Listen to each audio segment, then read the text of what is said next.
Hey everyone!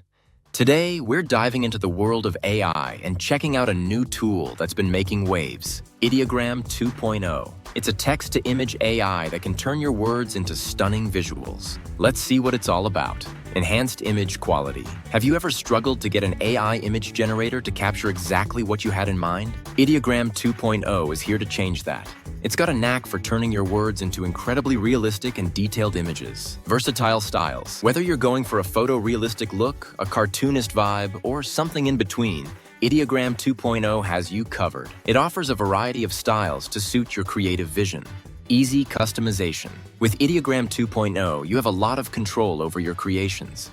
You can adjust colors, textures, and even the overall style to get exactly what you want. Competing models and market positioning. There are other AI image generators out there, but Ideogram 2.0 sets itself apart with its ease of use and impressive results. It's a great option for both beginner and experienced users. Ethical concerns. Now, let's talk about the elephant in the room. Like any powerful tool, Ideogram 2.0 can be misused. It's important to use AI responsibly and be aware of the potential ethical implications. Conclusion. Overall, Ideogram 2.0 is a fantastic tool that has the potential to revolutionize the way we create visuals. Whether you're an artist, a designer, or just someone who loves to be creative, it's definitely worth checking out.